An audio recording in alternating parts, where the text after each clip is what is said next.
Imagine, for just a second, sitting down at your kitchen table. Right. You've got a blank notebook and a pen in front of you, Right. and you decide to catalog every single rule you might ever break in your entire lifetime. Oh, wow.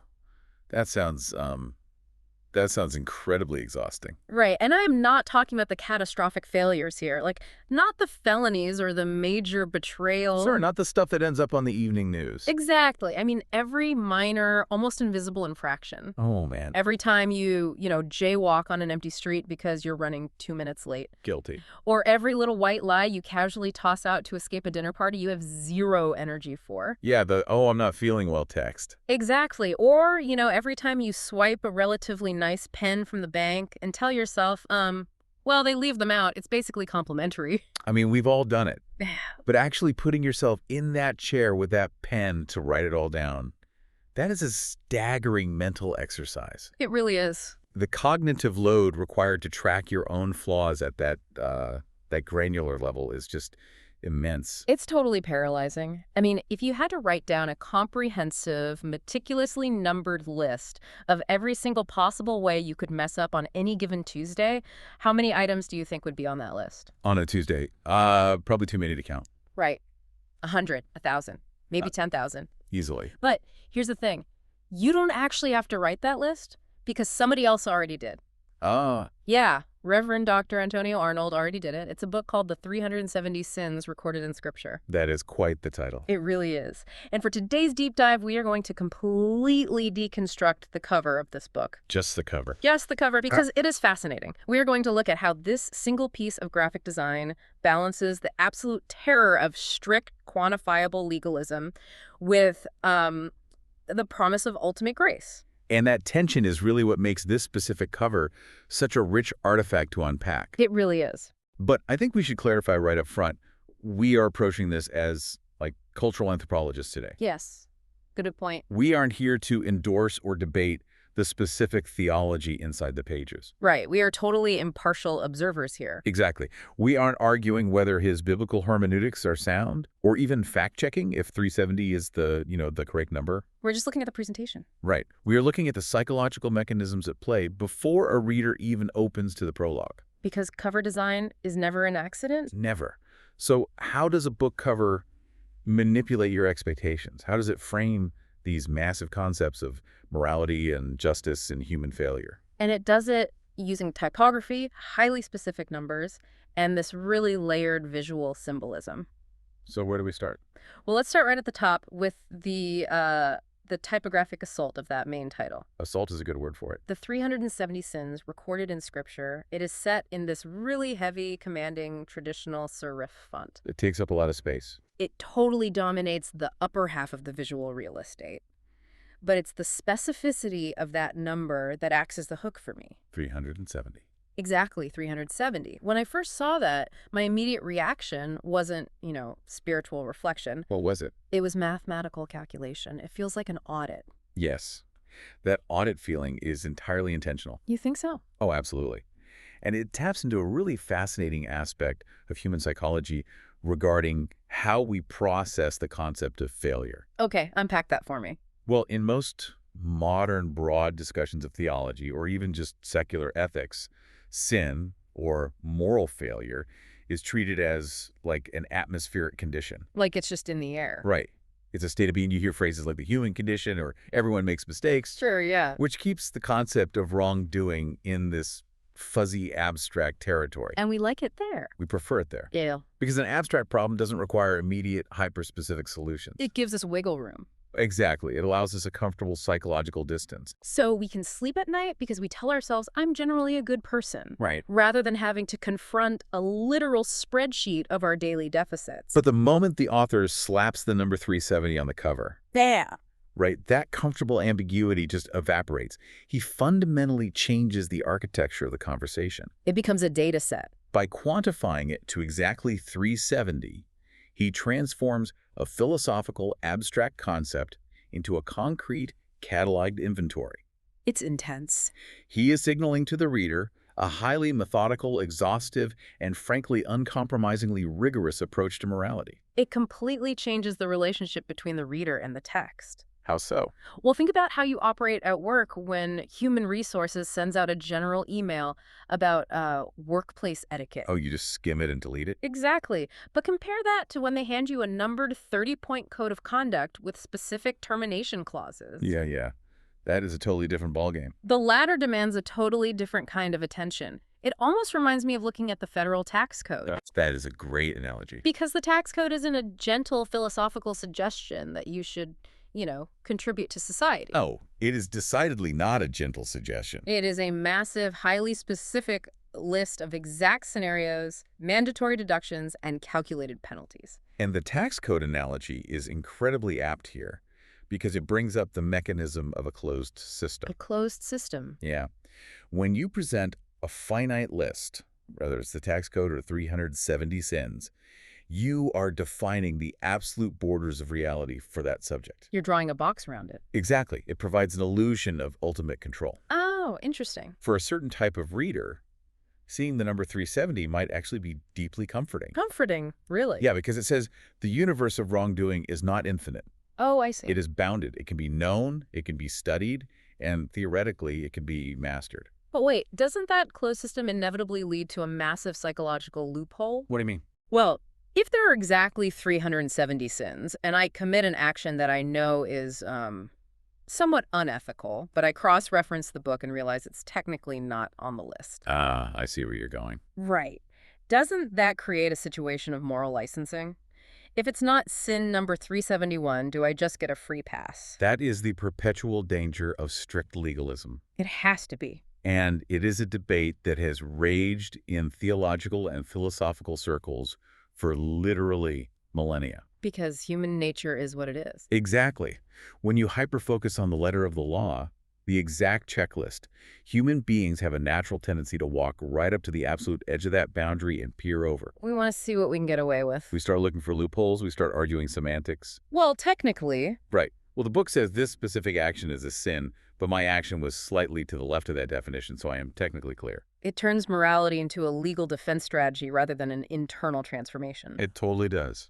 You stop asking, is this the right thing to do? And you start asking, is this technically permissible under Rule 142? Which brings a crushing weight to the reader's daily experience. I can imagine. While there might be initial comfort in knowing the list is finite, trying to hold 370 distinct rules in your working memory is just a recipe for paralysis. You couldn't do anything. Imagine walking out your front door every morning and feeling the psychological burden of navigating a minefield with exactly 370 specifically placed explosives. That sounds terrifying. The sheer density of expectation is overwhelming. And the cover doesn't let you escape that weight either. No, it does not. Because right beneath that terrifyingly specific number, we get the subtitle. Let's hear it. It reads, A Biblical Study of Sin, Obedience, and the Commands of God. The word obedience is doing a massive amount of heavy lifting here. It really is. Placing it directly between sin and commands feels like it is acting as a very specific kind of bridge.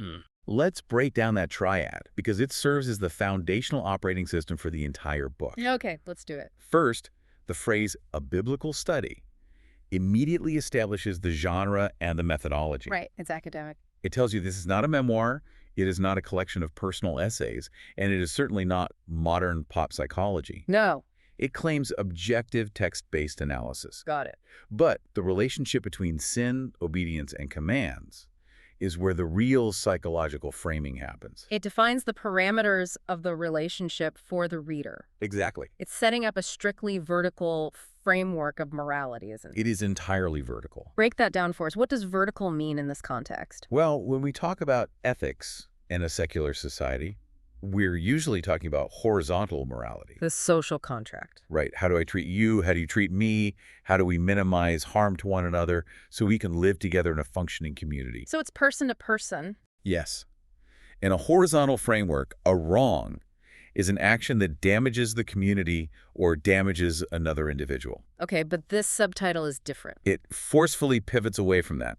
By linking sin directly to the commands of God, the author argues that wrongdoing isn't primarily about the social contract at all. It's about authority. It is a measurable deviation from a divine directive. Meaning the offense isn't necessarily about the damage it causes on Earth. Right. The offense is the insubordination. Exactly. The command is issued from the top down, and the failure to execute that command is the sin. Taking that a step further, look at the role of obedience in that triad. Okay. In a purely command-driven vertical framework, obedience is the only acceptable human currency. Wow. That's a strong way to put it. It frames the entire human experience as a test of compliance to ultimate authority. So the sins aren't just mistakes. Right. The 370 sins, then, are not just 370 ways you might accidentally hurt someone. Right. They are 370 specific avenues of rebellion against the architect of the universe. See, that makes the stakes impossibly high. Impossibly high. Because if I make a mistake in a horizontal framework, I can, apologize to my neighbor. Sure. Maybe pay for the window I accidentally broke playing baseball, and we restore the relationship. It's transactional and fixable. Exactly. But if every one of these 370 infractions is framed as an act of cosmic insubordination against an ultimate commander, The burden changes. the burden of guilt becomes infinitely heavier. It paints a picture of a reader who must be perpetually terrified of stepping out of line. Which is exactly why the visual imagery on the center of the cover is so structurally necessary. Oh, right. Because without it. If the author stopped at the title and the subtitle, the book would be an exercise in sheer nihilism. It would just be depressing. It would be a catalog of despair. You would have 370 rules and a vertical commander demanding absolute obedience. The reader would be crushed before turning to page 1. Exactly. But the cover design introduces a massive visual counter-narrative right in the center of the page. This is where the tension we mentioned earlier really locks in. Walk us through it. So hovering right in the middle of the cover, we have these two incredibly distinct, highly charged symbols. Right. On one side, there is this heavy industrial metal chain, but it is actively snapping in half. A great visual. And hovering right behind it, slightly faded into the background, is an antique brass scale of justice. And it's perfectly balanced. Perfectly balanced. The visual dialogue between that breaking chain and that balanced scale is easily the most sophisticated psychological mechanism on this cover. It's doing a lot of work. It really is. You have two symbols that, on the surface, seem to be arguing with each other. How so? Well, a chain is the universal visual shorthand for bondage, slavery, weight, and restriction. Right.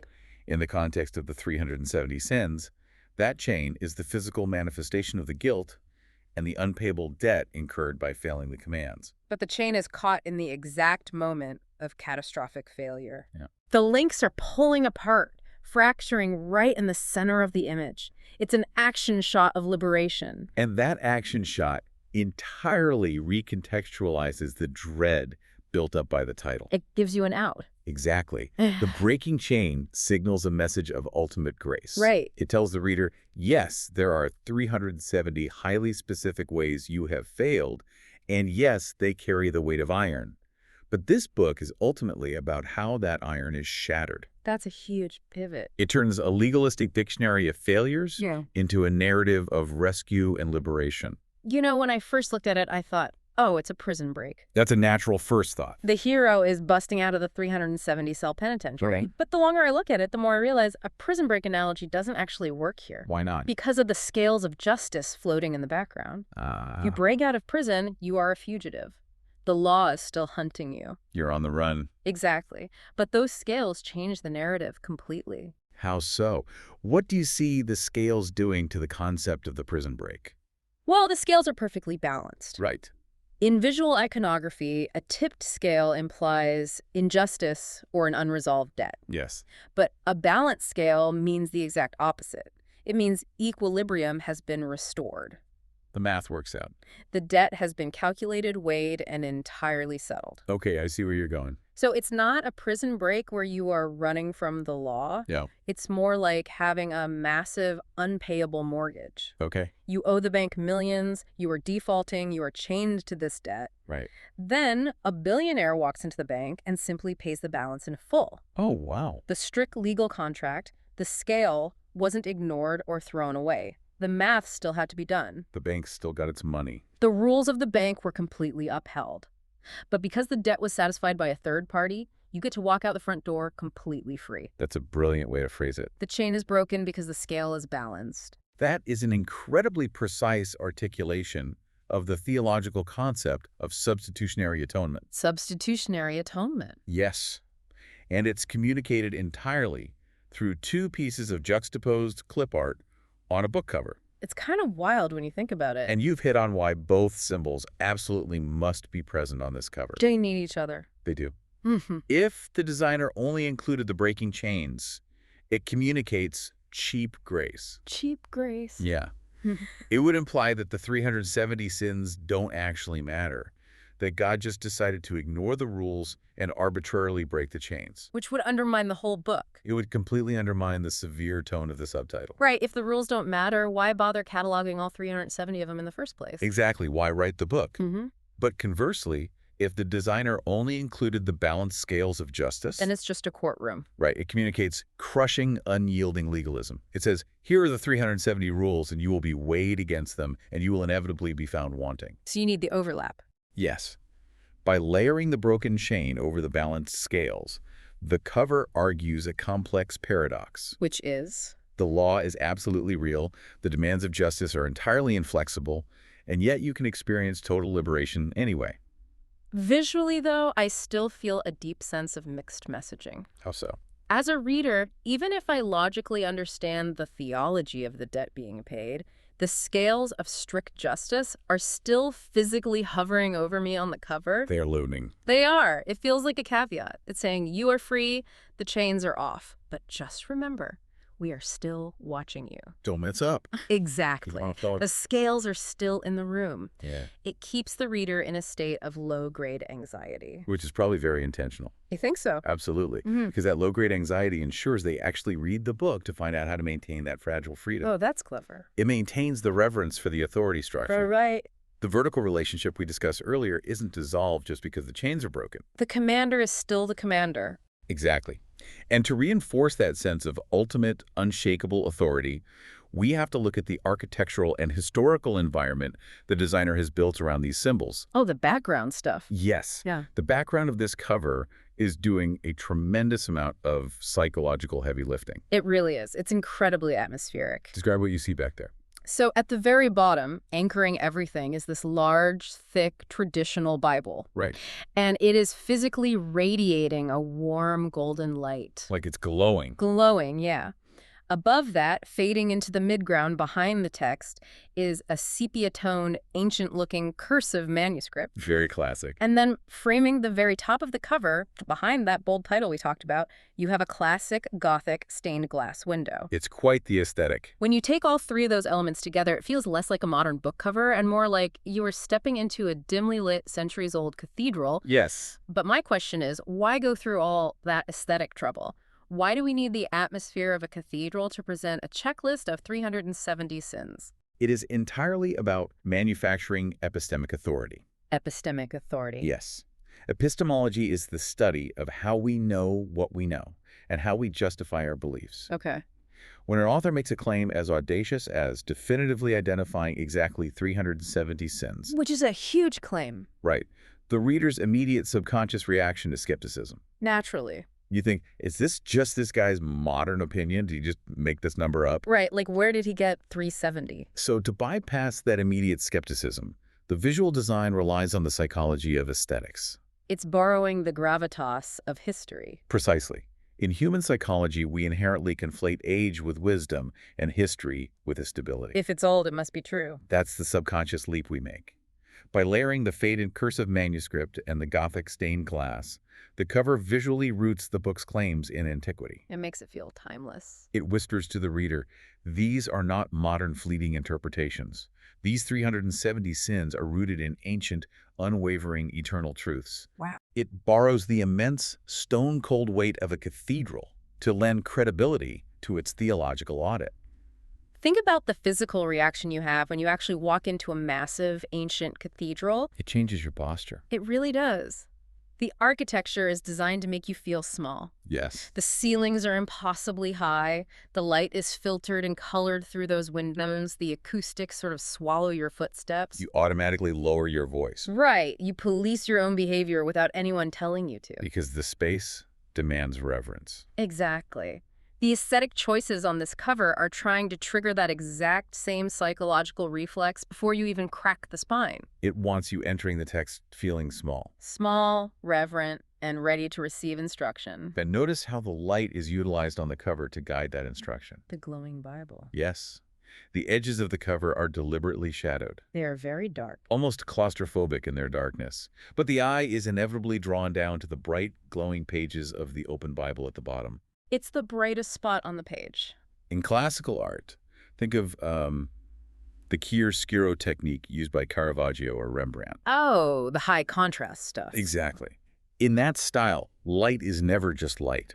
What is it then? It represents divine illumination, truth piercing through ignorance, revelation cutting through moral confusion. So the Bible isn't just a book in this image. No. It is the physical source of the light illuminating the broken chains and the scales of justice. It's the anchor. It is visually arguing that you cannot understand the 370 sins or the justice or the liberation without this specific source of illumination pushing back the darkness. It establishes the ultimate text as the ultimate authority. Right. But having an authoritative text isn't enough. It isn't. No, you need an authoritative interpreter of that text.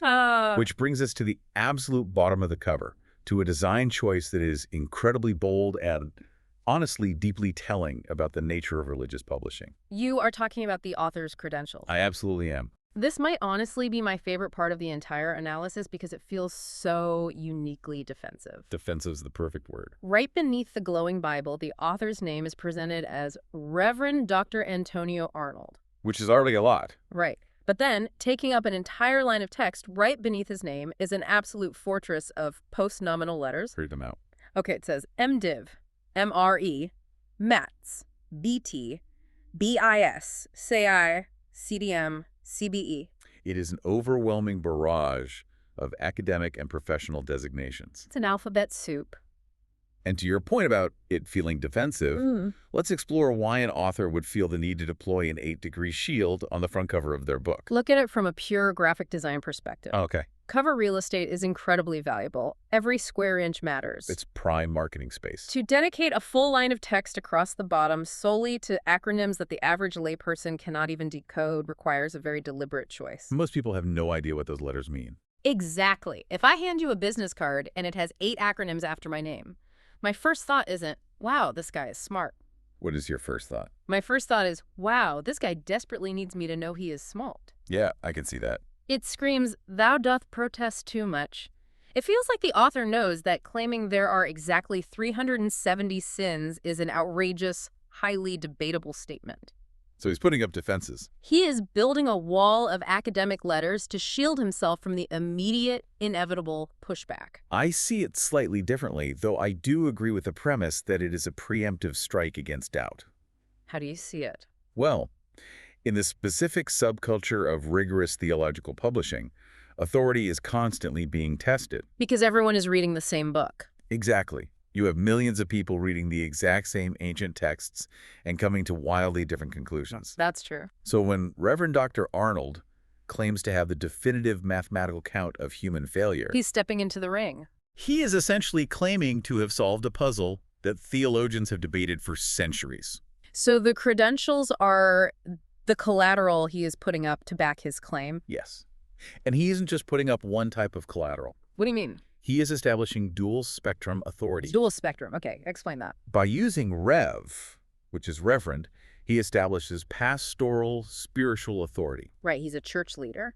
He is a shepherd, someone embedded in the practical daily spiritual lives of a congregation. He knows people. But by using doctors and that massive string of master's and bachelor's degrees, like the Master of Divinity, the MDiv, he establishes rigorous, peer-reviewed academic authority. So he knows the books, too. Exactly. Yeah. He is telling the reader, I have the pastoral heart to guide you through these 370 sins, but I also possess the exhaustive, punishing academic training required to extract this exact data from the original text. He's covering both bases. He has to. You can't dismiss him as just an academic in an ivory tower who doesn't understand real life because he is a reverend. And you can't dismiss him as just an emotional street preacher who doesn't know his Greek and Hebrew because he has a wall of academic degrees. It's bulletproof. He has engineered a persona of unassailable credibility. And the brilliance of it is that it doesn't actually matter if the reader knows what MATS or CDM or CBE stand for. It doesn't matter at all.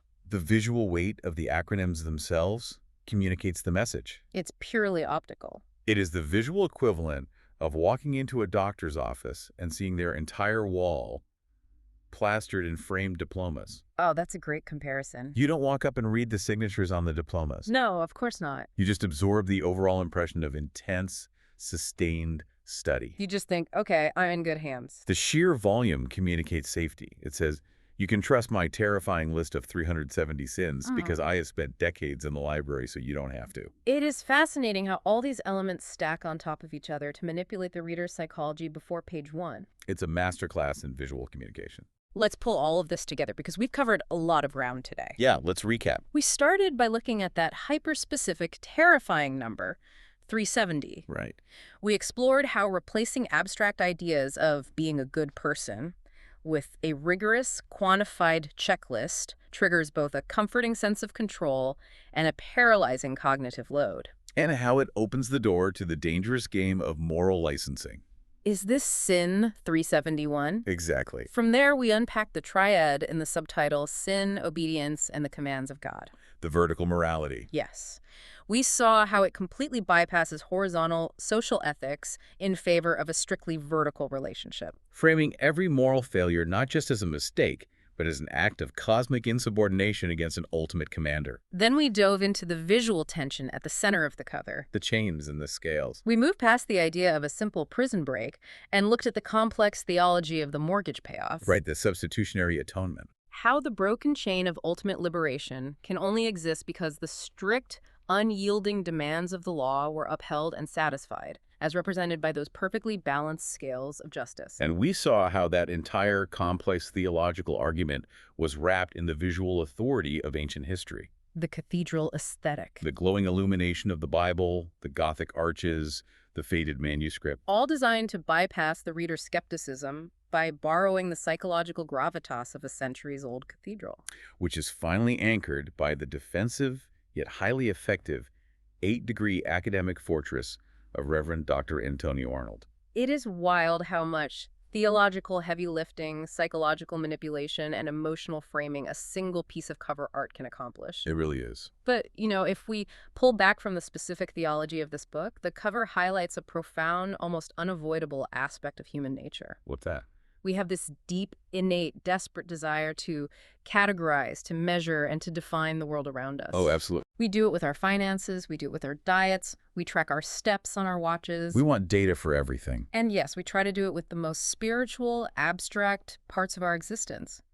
We crave knowing exactly where the boundary lines are drawn. It is the human attempt to tame the infinite. Tame the infinite, I like that. If we can count it, we feel like we can control it. Which brings us right back to the kitchen table with that blank notebook we talked about at the beginning. Oh, right.